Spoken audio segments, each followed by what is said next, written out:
Hello and welcome to another video lecture of economics. आज हम लोग नया टॉपिक डिस्कस करेंगे। प्रीवियस टॉपिक वीडियो लेक्चर्स में हम लोगों ने आरबीआई के फंक्शंस, आरबीआई के क्रेडिट कंट्रोल के तरीके, किस तरीके से आरबीआई क्रेडिट कंट्रोल करता है, यानी कि क्वांटिटेटिव और क्वालिटेटिव मेथड्स के थ्रू उस पर डिस्कशन किया था। फाइन, आज हम लोग स्टार्ट करेंगे एक नया टॉपिक जो कि अपने आप में काफ़ी इंपॉर्टेंट है, और टीचर आपको जो भी टॉपिक्स पढ़ा रहे हैं, नोट्स दे रहे हैं, वो सब इंपॉर्टेंट टॉपिक्स हैं जो आपके एग्जाम में आने की काफ़ी प्रोबेबिलिटी रखते हैं। फाइन, तो इसीलिए हम लोग शुरू करेंगे आज का next topic, that is your concepts of unemployment in generation of employment programmes of government in the context, यानी कि बेरोजगारी क्या है, क्या समस्याएं हैं और उसका समाधान क्या है, सरकार की क्या नीतियां रही हैं उसके लिए, बेरोजगारी को रोकने के लिए, उस पर हम डिस्कशन करेंगे। तो स्टार्ट करते हैं आज के टॉपिक से। देखो, जैसे कि इसमें लिखा है, India is an under developed through a developing economy. आप सबको ये बात पता होनी चाहिए कि आज़ादी के समय से लेके अब तक इंडिया ने एक बहुत ही बड़ा समय 75-80 ईयर्स का जो पास किया है, वो अपने आप में काफ़ी चैलेंजिंग समय है। क्यों चैलेंजिंग समय है? क्योंकि अंडर डेवलपमेंट की सिचुएशन से, जब रिसोर्सेज ना के बराबर थे, रिसोर्सेज की काफ़ी कमी थी, उस टाइम से लेके इंडिया ने आगे डेवलपिंग इकोनॉमी तक काफ़ी कुछ फेस किया है, जिसकी वजह से ये देखा भी गया है कि इंडिया में काफ़ी चेंजेस देखने को मिले।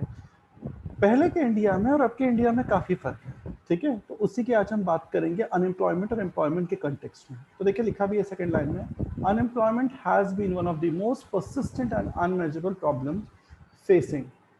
कैसी प्रॉब्लम है कि बेरोजगारी की जो समस्या है वो आज की नहीं है, it has been one of the most persistent and unmeasurable problems facing in India. ये समस्या आज की नहीं है, ये बहुत पुरानी है। और सेम टाइम बहुत ही बड़ा ऑब्जेक्टिव इंडिया में प्लानिंग का ये था कि बेरोजगारी हटाना। पंचवर्षीय योजना जो कि प्लानिंग कमीशन के द्वारा 1950s में स्टार्ट की गई थी, उसके तहत बेरोजगारी की प्रॉब्लम तब से लेके अब तक चली आ रही है। अब तो खैर रोक दिया गया है 12th के बाद, बट कहने का मतलब क्या है कि बेरोजगारी की समस्या साल बढ़ते गए, समस्या भी बढ़ती गई, उस पर कोई किसी तरह का, कह सकते हैं, इम्प्लीमेंटेशन नहीं हुआ, या उस पर कोई किसी तरीके की प्रॉब्लम्स को सॉर्ट आउट करने के लिए काम नहीं किया गया, ठीक है। तो अनएम्प्लॉयमेंट को हटाना इसीलिए ज़रूरी है ताकि हम फुल एम्प्लॉयमेंट रिमूव कर सकें। The nature of unemployment therefore sharply differs from the one that prevails in the industrially advanced countries। बिल्कुल, अनएम्प्लॉयमेंट का नेचर अलग अलग टाइप का है। जैसे देश अलग अलग होते हैं, बेरोजगारी का लेवल भी अलग अलग है, और इसी अलग लेवल के होने की वजह से अनएम्प्लॉयमेंट का अपना नेचर जो है वो चेंज कर लेता है एज पर द कंट्री की एडवांसमेंट। कीन्स ने देखिए कुछ बात बोली है इसमें। Keynes diagnosed unemployment in advance economics to be the result of a deficiency of effective demand. Keynes ने बात बोली है कि जो इकोनॉमीज को ध्यान में रखते हुए कि इफेक्टिव डिमांड, ये जो वर्ड लिखा हुआ है इफेक्टिव डिमांड, उन्होंने साफ साफ इस वर्ड को ध्यान में रखते हुए बात बोली है। क्या बोली है? उन्होंने कहा कि मेन हीरो यही है, इफेक्टिव डिमांड आपका। ये जो इफेक्टिव डिमांड है आपकी, इसी की कमी की वजह से इश्यूज अराइज होते हैं, और इसी कमी की वजह से प्रॉब्लम्स अराइज होती हैं। यानी कि जैसी जैसी समस्याएं होंगी, जैसी जैसी, अगर आपकी डिमांड कम है, मांग कम है, तो उसके कमी की वजह से बेरोजगारी की सिचुएशन आएगी। तो ये सबको पता है, कमी हुई, डिमांड कम, प्रोडक्शन कम, प्रोडक्शन कम, रिसोर्सेस कम, रिसोर्सेस कम, मैन पावर की ज़रूरत कम, मैन पावर की ज़रूरत कम, अनएम्प्लॉयमेंट की सिचुएशन बढ़ जाती है, ठीक है। तो ये सारी चीज़ों पे बात बोली गई। उसके बाद देखो आगे बोला है, the Keynesian remedies of unemployment concentrated on measure to keep the level of effective demand। तो इफेक्टिव डिमांड का एक लेवल मेंटेन करने के लिए कीन्स ने बात बोली है, और ये भी बोला है कि जितना ज़्यादा आप गुड्स एंड सर्विस का प्रोडक्शन करेंगे, कहीं ना कहीं देश के लिए वो उतना ही क्या रहेगा, फ़ायदेमंद की सिचुएशन रहेगी, ठीक है। ओके, नेक्स्ट उस पर आते हैं। नेक्स्ट जो इसमें दिया हुआ है, नेक्स्ट लाइन पढ़ेंगे। प्रोफेसर राजकृष्ण ने कुछ बात की है। जैसा कि मैंने इसमें बोला कि हम लोग नेक्स्ट लाइन में डिस्कस और इफेक्टिव डिमांड के बारे में बात की। प्रोफेसर राजकृष्ण ने भी बेसिकली अनएम्प्लॉयमेंट को समझाया है समय। देखो कुछ चीज़ें उन्होंने बताई हैं, and then things are which he describe is time, समय, इनकम, कितना जो अर्निंग होती है, विलिंगनेस, अपनी इच्छा और प्रोडक्टिविटी। ये 4 बहुत ही इंपॉर्टेंट क्राइटेरिया होते हैं कहीं ना कहीं बेरोजगारी को समझाने के लिए। साथ ही साथ प्रोफेसर राजकृष्ण ने ये भी कहा कि विलिंगनेस के बारे में भी उन्होंने बताया, रेजिग्नेशन के बारे में बताया। उन्होंने बेसिकली कहा है अनएम्प्लॉयमेंट 2 सेक्टर में होता है, एक गांव में और दूसरा शहर में। होता दोनों में अपने अपने लेवल का है। ऐसा नहीं कि सिर्फ गांव में ही बेरोजगारी है, शहर में नहीं है। ये कॉन्सेप्ट पूरी तरह से गलत है। दोनों एरियाज में अपने अपने लेवल पे बेरोजगारी है। अब देखिए क्या लिखा हुआ है। जो मेजोरिटी ऑफ पॉपुलेशन है भारत की, वो रूरल इंडिया में रहती है और एग्रीकल्चर में काम करती है, अगर अभी भी हम देखें तो, और एग्रीकल्चर से जुड़े हुए चीज़ों पे काम करती है। There are wide spread open and disguise unemployment. बड़े लेवल पे कई टाइप की वैरायटी ऑफ अनएम्प्लॉयमेंट देखने को मिलता है। बेसिकली अगर हम गांव की बात करें तो ओपन एंड डिस्गाइज अनएम्प्लॉयमेंट गांव में देखने को मिलता है। कौन से एरिया में? रूरल एरिया में, यानी कि गांव। ठीक है। अदर्स हैंड में बात करें अर्बन सेक्टर की, यानी कि शहर की। अर्बन का मतलब क्या होता है? शहर होता है। तो अगर हम शहर की बात करें तो शहर में इंडस्ट्रियल अनएम्प्लॉयमेंट और अनएम्प्लॉयमेंट जो कि एजुकेशनल अनएम्प्लॉयमेंट है वो देखने को मिलती है। तो कहीं ना कहीं इससे ये बात तो साबित होती है, क्या बात साबित होती है? ये बात साबित होती है कि जो बेरोजगारी है वो दोनों में है, चाहे वो गांव में हो चाहे वो शहर। ठीक है। अब देखते हैं क्या दिया हुआ है आगे। द मेजोरिटी ऑफ पॉपुलेशन, जैसे कि हमने बता दिया गांव में, तो उसके अकॉर्डिंग भी और शहर के अकॉर्डिंग भी। तो जो कंट्री में कंडीशंस होती हैं उस कंडीशन को ध्यान में रखते हुए बेरोजगारी उस अकॉर्डिंग चलती है। जैसा स्ट्रक्चरल चेंजेस कंट्री में होंगे वैसे ही स्ट्रक्चरल चेंजेस की वजह से बेरोजगारी होगी। तो बेरोजगारी कई टाइप की होती हैं, अलग अलग समय पे अलग अलग नेचर की होती हैं, और अब उन्हीं टाइप्स को हम पढ़ेंगे बेरोजगारी के रूप में। तो आज का हमारा टॉपिक ही है टाइप्स ऑफ अनएम्प्लॉयमेंट की। अनएम्प्लॉयमेंट के टाइप्स क्या होते हैं, वो कौन से टाइप्स अनएम्प्लॉयमेंट के जो कि पाए जाते हैं देश में, तो उन सारे टाइप्स पे चर्चा करेंगे। ठीक है। तो आते हैं पहले टाइप पे, which is your types of unemployment. सबसे पहला देखिए साइक्लिकल अनएम्प्लॉयमेंट। क्या होता है cyclical unemployment? It refers to, या it exist when individual lose their jobs as a result of downturn in aggregate demand. Basically जब एडी, एग्रीगेट डिमांड की कमी होने की वजह से, एडी की कमी होने की वजह से बेरोजगारी आती है, यानी कि जॉब कट जाती हैं या रोजगार कम हो जाता है। क्योंकि डिमांड कम होगी तो अनएम्प्लॉयमेंट भी आ जाएगा, और जितनी लंबे समय तक डिमांड कम रहेगी उतने लंबे समय तक बेरोजगारी रहेगी। इसी को हम डिमांड डेफिशिएंट या फिर केंसियल अनएम्प्लॉयमेंट या फिर साइक्लिकल अनएम्प्लॉयमेंट भी कहते हैं, जो कि अलग अलग समय में कई बार आती है। जैसे कि अभी 2020 में जब कोविड-19 की वजह से क्या हुआ, लॉकडाउन हुआ। तो लॉकडाउन होने की वजह से सबको पता है क्या हुआ, सैलरी हाफ कर दी गई। ठीक है ना, या फिर सैलरी दी ही नहीं गई कई महीनों तक, जिससे लोगों ने नौकरी छोड़ दी, या फिर लोगों का बिजनेस धंधा पानी खत्म हो गया। तो इसकी वजह से बेसिकली डिमांड की वजह से, कम होने की वजह से आपका बहुत सारे प्रॉब्लम्स आए थे। तो जब सिचुएशंस के, जब डिमांड, बेसिकली ये सब लॉकडाउन इन सब की वजह से कहीं ना कहीं डिमांड पे असर पड़ा, डिमांड कंजम्पशन पैटर्न पे असर पड़ा, जिसकी वजह से आपका बेरोजगारी हुई। ठीक है। तो ये बेरोजगारी का एक तरीका मैंने आपको बताया कि वैसे तो कई तरीके होते हैं, बट एक ये भी इसका है। नेक्स्ट है आपका स्ट्रक्चरल अनएम्प्लॉयमेंट। स्ट्रक्चरल अनएम्प्लॉयमेंट में देखो लिखा है, ये तब होता है जब इंडस्ट्रीज बेसिकली डिक्लाइन करती हैं क्योंकि मार्केट कंडीशन में लंबे समय के चेंजेस हो गए होते हैं।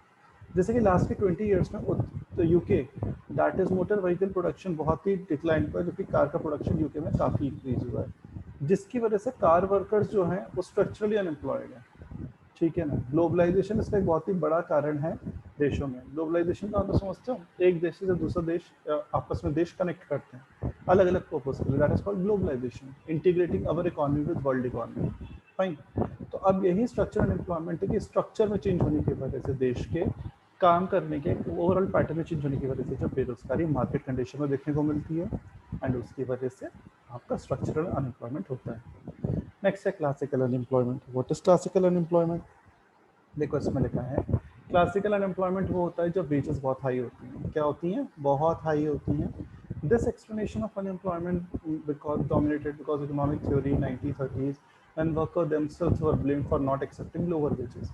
यानी कि वेजेस बहुत ज़्यादा होती थी, मेन कारण था, और उसकी वजह से 1930s की स्पेशली बात, के पहले की बात बता रहे हैं कि जो वर्कर्स थे वो क्या करते थे, वर्कर्स का काम होता था कि वो लोअर वेजेस पे काम नहीं करना चाहते थे। उनका कहना था भाई जितना हमें मिलता है, अच्छा पैसा मिलता है, हमें अच्छा पैसा दे।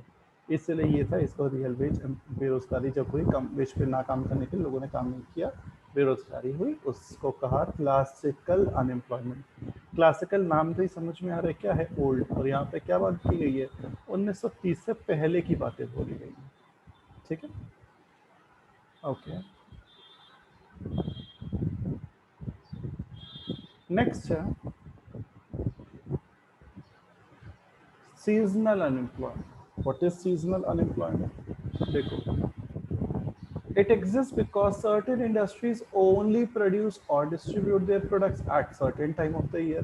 जब कुछ साल प्रोडक्शन होता है और कुछ साल काम नहीं होता है, तो जितने साल काम नहीं होता अपने सामने के लिए जो बेरोजगारी होती है उसे सीजनल अनएम्प्लॉयमेंट कहते हैं। बेसिकली वो इंडस्ट्रीज या फर्म्स जो कि कुछ सीजनल प्रोडक्शन करती हैं, जैसे टूरिज्म, प्रोडक्शन, कंसंट्रेशन, फार्मिंग, इन सब में क्या होता है, एक सीजन होता है, यानी कि कुछ समय के लिए काम होता है, कुछ समय इनके पास काम नहीं होता है। तो जिस समय काम नहीं होता है उस समय की जो बेरोजगारी होती है उसको हम सीजनल अनएम्प्लॉयमेंट कहते हैं। जैसे जितने भी हिली एरियाज हैं, लाइक उत्तराखंड, हिमाचल प्रदेश, ठीक है ना, सिक्किम, ये सब में क्या हुआ, कश्मीर, जम्मू एंड कश्मीर, इन सब में टूरिज्म एक बहुत बड़ा रोल है, क्योंकि सुंदर जगह है। मतलब एग्जाम्पल के रूप में बता रहा हूँ, यहाँ पे tourism is one of the most important चीज। जब पिछले साल लॉकडाउन लगा और इस साल भी लॉकडाउन है, यानी कि 20 अभी और 21 में भी चल ही रहा है कोरोना की वजह से, तो ये सेक्टर बहुत बुरी तरह से प्रभावित हुआ। टूरिज्म को बहुत ही मैसिव इस पे इम्पैक्ट पड़ा, कई लोगों की जॉब्स चली गई, कई सारी टूरिज्म कंपनीज बंद हो गई, और भी वगैरह वगैरह। जो छोटे छोटे लोग थे जिनका टूरिज्म पे ही काम चलता था, उनको बहुत ही दिक्कतों का सामना करना पड़ा, भूखमरी का सामना करना पड़ा। तो ये था सीजनल एम्प्लॉयमेंट, जब आप सीजनली काम करते हैं। फिर ये लोग क्या करते थे, कुछ महीने टूरिज्म करते थे, बाकी टाइम खेती बाड़ी करते थे। लेकिन क्या हुआ, टूरिज्म एकदम ही खत्म हो गया, तो खेती बाड़ी में भी वही देखा कि उसके अकॉर्डिंग फिर डिमांड नहीं हो रही, क्योंकि लॉकडाउन लगा हुआ। ये सब चीज़ें हैं सीजनल एम्प्लॉयमेंट की, जो आप कुछ समय के लिए रोजगार रहते हैं, बाकी समय के लिए यू आर नॉट एम्प्लॉयड, आप एम्प्लॉयड नहीं रहते हैं, ठीक है। Next, frictional unemployment. देखो क्या लिखा हुआ है, इसको सर्च अदर नेम ध्यान रखना बहुत इंपॉर्टेंट है, इसलिए अदर नेम, ये सर्च अनएम्प्लॉयमेंट पूछ सकते हैं, other name are very important. Frictional employment को सर्च अनएम्प्लॉयमेंट भी कहते हैं। बेसिकली कब होता है, जब वर्कर्स अपना काम से करेंटली क्या कहते हैं, जॉब जो कर रहा होता है उसको लूज कर करता है, when workers lose their current job, और दूसरी जॉब को वो ढूंढने का काम करता है। तो बेसिकली एक नौकरी उसने छोड़ दी या छूट गई और दूसरी नौकरी को वो ढूंढ रहा है, तो उस दौरान जब एक आदमी बेरोजगार होगा, उस बेरोजगारी को हम क्या कहेंगे, उस बेरोजगारी को हम फ्रिक्शनल अनएम्प्लॉयमेंट कहेंगे। There may be a little that one can reduce this type of unemployment other than the better information to reduce the search time। Basically जब आप नौकरी ढूंढते हैं, आपके पास नौकरी नहीं है और आप एक नौकरी के बदले दूसरी नौकरी ढूंढ रहे होते हैं, कि एक नौकरी तो चली गई है तो आप दूसरी नौकरी ढूंढते, तो उस समय जो ये ढूंढने का काम चल रहा होता है, ये जो सिलसिला होता है, इसी को हम लोग सर्च अनएम्प्लॉयमेंट कहते हैं। This suggest that zero unemployment is impossible. बिल्कुल जीरो तो हो ही नहीं सकता, क्योंकि वर्कर्स को कुछ चेंज करते हुए दौरान में आपको कुछ ना कुछ तो मिलेगा ही काम करते हुए। तो इस तरीके से ज़ीरो नहीं होता है कि ज़ीरो इम्पॉसिबल है अनएम्प्लॉयमेंट का होना, because some workers will always be in the process of changing jobs कोई ना कोई स्विच करता है, एक ही जॉब पे कोई नहीं रहता। अगर आपको पैसा नहीं मिलेगा, आपको सैलरी नहीं मिलेगी, सैलरी बहुत देर से देंगे, सैलरी बात 50% कर देंगे, या आपको बेसिक सुविधाएं नहीं मिलेंगी, या आपको क्या कहते हैं, आपके राइट्स नहीं दिए जा रहे होंगे, तो आप ऑर्गेनाइजेशन छोड़ देंगे। और जब आप ऑर्गेनाइजेशन छोड़ देंगे तो भाई ऑब्वियस ही बात है, आप दूसरी जॉब सर्च करेंगे। तो ऐसा तो नहीं कि सब करेंगे, एक प्रोसेस होता है इसका, तो इसी में आपका जीरो अनएम्प्लॉयमेंट पॉसिबल नहीं होता। ओके, नेक्स्ट है फ्रिक्शनल अनएम्प्लॉयमेंट। तो ये हमारा हो गया। अब नेक्स्ट है फ्रिक्शनल अनएम्प्लॉयमेंट के बाद वॉलंटरी अनएम्प्लॉयमेंट। क्या होता है, बहुत ध्यान से समझना। What is voluntary unemployment? देखो इसमें लिखा है, it is defined as a situation when workers choose not to work at the current equilibrium wage rate. Current reason मतलब जो समय है उसमें जो दाम चल रहे हैं, यानी कि जो मजदूरी की दिहाड़ी का जो कीमत है प्रस्तावित है, या जिसके अनुसार आपको पेमेंट किया जाएगा वर्कर्स को, वो उस पे काम करने के लिए अग्री नहीं करते हैं। क्यों नहीं अग्री करते हैं? क्योंकि फॉर वन रीजन और अनदर वर्कर्स में elect not to participate in the labour market, वो लेबर मार्केट में पार्टिसिपेट नहीं करते हैं। तुम लोग की जानकारी के लिए मैं बता दूं, लेबर मार्केट एक ऐसा मार्केट होता है जहां पर लेबर्स की बेसिकली डिमांड और सप्लाई होती है। कितने लेबर चाहिए उसके अनुसार वो लोग लेबर्स ले जाते हैं जिनको लेबर की ज़रूरत होती है। ठीक है, there are several reasons for the existence of voluntary unemployment. जैसे कि कई कारण होते हैं वॉलंटरी अनएम्प्लॉयमेंट होने के, जैसे excessively generous welfare benefits, high rate of income tax. Voluntary unemployment वो होता है जब वेज रेट हाई हो is below the necessary wage level. अगर आपने फॉर एग्जांपल 100 रुपये कम तय किया और आप 50 पे काम करा रहे हो, 60 पे काम करा रहे हो, तो कहीं ना कहीं आप एग्जिस्टिंग जो वेज रेट है उससे बहुत कम पे काम करा रहे हो, ये आपका वॉलंटरी अनएम्प्लॉयमेंट हो जाएगा। वर्कर काम नहीं करेगा, भाई वो क्यों मेहनत करे, आप काम करवाओ उससे, उसको पैसे भी ना दो, और दो भी तो एहसान कर रहे हो पैसे देके, नहीं, इसलिए वो वॉलंटरी अनएम्प्लॉयमेंट कर रहा है। ठीक है, क्योंकि आप ऐसा नहीं कर रहे हो, वो आप पहले काम करते हो तो आप उसे पैसे दे रहे हो। तो कोई मूर्ख नहीं है जो आपसे कम पैसों में काम करेगा, उसको जो राइट बनता है उसे पैसा दीजिए, नहीं तो वो काम नहीं करेगा, छोड़ देगा, और इसी को हम वॉलंटरी अनएम्प्लॉयमेंट कहेंगे। ठीक है, ओके। तो ये हम लोगों ने कुछ अनएम्प्लॉयमेंट के टाइप्स डिस्कस किया आज की क्लास में। ठीक है, अब देखो टाइप्स ऑफ अनएम्प्लॉयमेंट जो हम लोगों ने पढ़ा, और भी कुछ अनोखे टाइप्स जो सप्लाई साइड या और भी कुछ इंपॉर्टेंट होता है, जैसे कि हमने टाइप्स पढ़ा, फिक्शनल पढ़ा, स्ट्रक्चरल पढ़ा। जोग्राफिकल अनएम्प्लॉयमेंट बेसिकली लोकेशन के अकॉर्डिंग होते हैं, जैसे कि अगर हम बात करें पहाड़ों की, या फिर बहुत ही जो बीहड़ गांव है, मतलब extreme rural areas like east में कई एरियाज जो कटे हुए हैं। ठीक है, तो पहाड़ हो गए, ईस्ट हो गए, ऐसी जगह जो बहुत ही वो डेंस फॉरेस्ट वाले एरियाज हैं, जो अति जंगल में, जैसे छत्तीसगढ़ के जंगल हैं और झारखंड के जंगल हैं। तो ये कुछ जोग्राफिकल लोकेशन से भी जब इमोबिलिटी होती है लेबर्स की और वो नहीं करते हैं, तो उस कंडीशन में भी बेरोजगारी होती है। या तो आपको एज पर वहाँ की एरिया की कंडीशन ऐसी कि वहाँ पे रोजगार ज़्यादा डेवलप नहीं हो सकता, या फिर आप मोबिलिटी यानी कि मूव नहीं करते हैं लेबर, इस वजह से भी होता है। रियल वेज मैंने बताई दिया, वॉलंटरी बताई दिया, सीजनल बताई दिया, डिमांड डेफिशिएंट बता दिया, जो डिमांड की कमी की वजह से होता है। तो ये सारे बेसिकली सप्लाई साइड की तरफ से थे फैक्टर, जो सप्लाई की साइड की वजह से बेसिकली बेरोजगारी होती है, और ये वो फैक्टर्स है जो कि डिमांड डेफिशिएंट है, डिमांड की कमी की वजह से थे। ठीक है, तो आज की क्लास में हमने कई सारे टाइप्स ऑफ अनएम्प्लॉयमेंट पढ़े, कई सारे पॉइंट्स पढ़े अनएम्प्लॉयमेंट के, जिसमें हमने सप्लाई साइड पढ़ा, जिसमें हमने डिमांड साइड पढ़ा, और उनको डिस्कस किया, सारे अलग अलग टाइप्स के एग्जाम्पल डिस्कस किए। ठीक है ना, शुरुआत हमने की थी, डायग्राम जो बताया इसको ध्यान में रखते हुए आज हम लोगों ने यहाँ से शुरुआत की थी कि बेरोजगारी क्या होती है। अनएम्प्लॉयमेंट की बात की, कीन्स ने, प्रोफेसर राजकृष्ण ने क्या बात कही उस पर देखा, गांव और शहर के बारे में डिस्कशन किया, कैसी बेरोजगारी होती है। उसके बाद टाइप्स ऑफ अनएम्प्लॉयमेंट पढ़ा, cyclical, structural, classical, seasonal, frictional, voluntary, और फिर हमने डिमांडेड सप्लाई साइड से पढ़ा। नेक्स्ट के वीडियो लेक्चर में हम लोग डिस्कस करेंगे सरकार की वो योजनाएं जिसने बेरोजगारी को रोकने के लिए काम किया। ठीक है, तो मिलते हैं नेक्स्ट वीडियो लेक्चर में, तब तक अपना ख्याल रखें, be safe, take care everyone, have a nice day.